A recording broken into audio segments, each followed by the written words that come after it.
भ्रष्टाचार अपरंपार, रोजगार पर मार, नशे की भरमार और देश के भविष्य की सुपारी ले रही मोदी सरकार।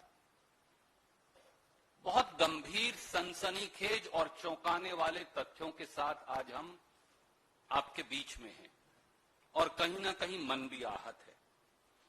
मोदी सरकार का निशाना साफ है, देश की संपत्ति बेच देंगे, दुकानदारों और छोटे उद्योगों का धंधा चौपट कर देंगे, जो बचा उसे चंद कंपनियों को दे देंगे और देश के युवा को नशे की लत में धकेल देंगे। अब इन दो सनसनी खुलासों ने साफ कर दिया है कि मोदी सरकार ने देश के भविष्य को बेचने की सुपारी ले रखी है। यही है इनका खाएंगे, खिलाएंगे और सबको लुटवाएंगे मॉडल। मैं सीधा उन दोनों पहलुओं की आपसे चर्चा करूंगा। अमेजन ई कॉमर्स कंपनी द्वारा 8,546 करोड़ रुपए की रिश्वत क्यों और किसे दी गई? पिछले एक साल में साथियों 14 करोड़ रोजगार खत्म हो गए। दुकानदार, छोटा उद्योग, एमएसएमई, युवा, सबका धंधा चौपट है। अब इस सनसनीखेज खुलासे से साफ हो गया है कि करोड़ों दुकानदारों, उद्योगों, एमएसएमईज और युवाओं की नौकरी कौन खा गया। अब चौंकाने वाले तथ्य सामने आए हैं कि विदेशी ई कॉमर्स कंपनी अमेजन ने पिछले 2 साल में भारत में कानूनी फीस के नाम पर 8,546 करोड़ रुपए का भुगतान किया, 8,500 करोड़ का भुगतान किया।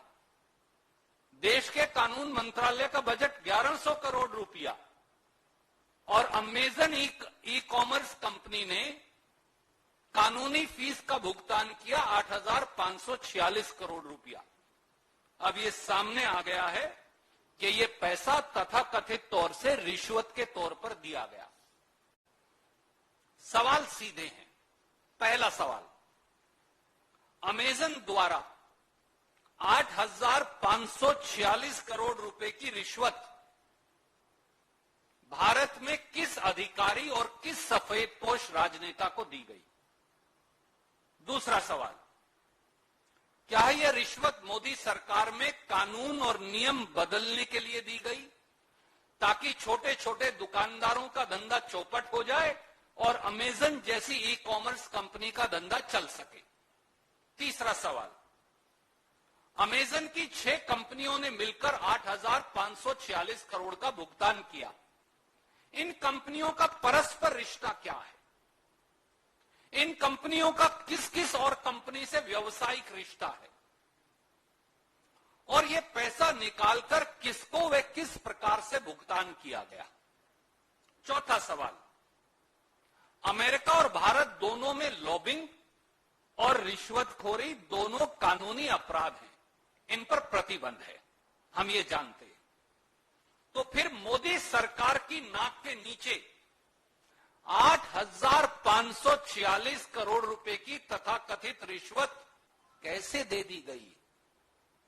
पांचवां सवाल, क्या एक विदेशी ई कॉमर्स कंपनी द्वारा दी जाने वाली तथाकथित तौर से रिश्वत की इतनी बड़ी रकम अपने आप में राष्ट्रीय सुरक्षा से खिलवाड़ और समझौता नहीं? Can they compromise our system like this? छठा सवाल, प्रधानमंत्री नरेंद्र मोदी जी चुप क्यों हैं? क्या वो अमेरिका के राष्ट्रपति से आज ये कहेंगे, क्योंकि वहां पर भी यह अपराध है, कि अमेरिका की कंपनी अमेजन से के खिलाफ आपराधिक कार्रवाई अमेरिका की सरकार भी करे?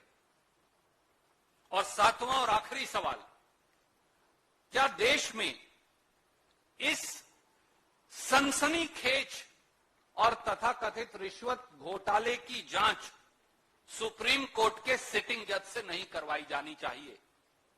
क्योंकि बिल्ली को दूध की रखवाली नहीं बिठाया जा सकता। ये पैसा तो भारत सरकार में राजनीतिक सफेद पोशों और अधिकारियों को मिला, वही जांच कैसे करेंगे? दुनिया का, देश का नहीं, दुनिया का सबसे बड़ा हेरोइन ड्रग्स घोटाला सामने आया है। 1,75,000 करोड़ रुपया, चौंकिए मत, 1,75,000 करोड़ रुपए के 25,000 किलो हेरोइन ड्रग्स कहां गए? 25,000 किलो।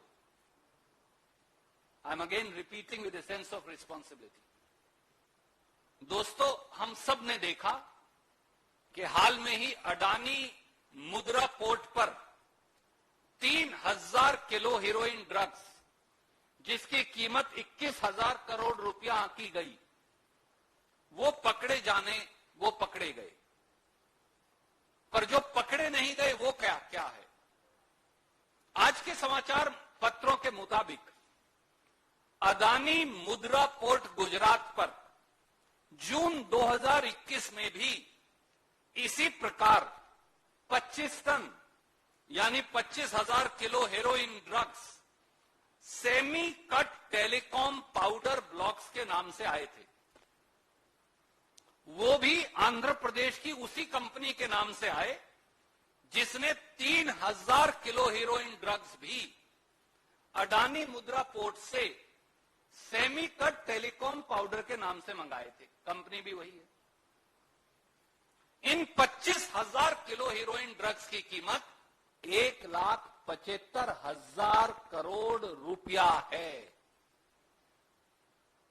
और हेरोइन ड्रग्स की ये खेप अडानी मुद्रा पोर्ट पर आई और वहां से देश में चली गई, पकड़ी ही नहीं गई।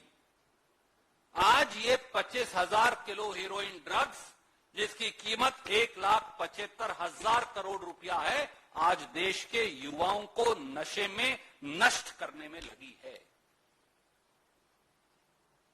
याद करिए, जुलाई 2021 में भी छोटी थी चाहे 354 किलो हेरोइन 2500 करोड़ की लागत की दिल्ली पुलिस ने भी पकड़ी थी।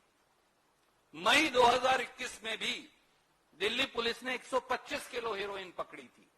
इसके मतलब क्या है साथियों? इसका मतलब यह है कि देश में एक बहुत बड़ा ड्रग कार्टेल है जो सरकार की नाक के नीचे फल फूल रहा है। तो क्या प्रधानमंत्री जी जवाब देंगे? सवाल नंबर 1, 1,75,000 करोड़ के 25,000 किलो हेरोइन ड्रग्स कहां गए, जो तथाकथित तौर से जून में आए थे इसी अडानी पोर्ट से? सवाल number 2, narcotics control bureau, DRI, ED, CBI, IB, क्या वो सोए पड़े हैं या फिर उन्हें मोदी जी के विरोधियों पर रेड डालने से फुर्सत नहीं मिल रही? सवाल नंबर 3, क्या ये सीधे सीधे देश के युवाओं को नशे में धकेलने का षड्यंत्र नहीं? सवाल नंबर 4, क्या ड्रग माफिया को सरकार में बैठे किसी सफेदपोश राजनेता का संरक्षण है? सवाल नंबर 5, क्या यह राष्ट्रीय सुरक्षा से खिलवाड़ नहीं, क्योंकि ये सारे ड्रग्स तो तालिबान द्वारा अफगानिस्तान से भेजे गए हैं? सवाल नंबर 6, अडानी मुद्रा पोर्ट की जांच क्यों नहीं की जा रही, क्योंकि ड्रग्स तो उसी पोर्ट पर उतरे गए? सवाल नंबर 7, क्या प्रधानमंत्री और सरकार देश की सुरक्षा में फेल हो गए हैं? तो फिर क्या ऐसे में पूरे मामले की जांच सुप्रीम कोर्ट के सिटिंग जजेस के कमीशन से नहीं होनी चाहिए? ये देशद्रोह से कम कुछ नहीं। 1,75,000 करोड़ के ड्रग्स जून 2021 में आ गए, आपको मालूम ही नहीं। ये कैसे हो सकता है? और ये बताइए साहब, विजयवाड़ा की कंपनी आंध्र प्रदेश के पोर्ट से ड्रग्स मंगवाए, वहां पकड़े जाएं तो समझ में आ सकता है। गोवा से मंगवाए तो समझ में आ सकता है, वहां भी पोर्ट है, तिरुवनंतपुरम में भी पोर्ट है, वो गुजरात से क्यों मंगवा रहे हैं आकर? ये क्या माजरा है?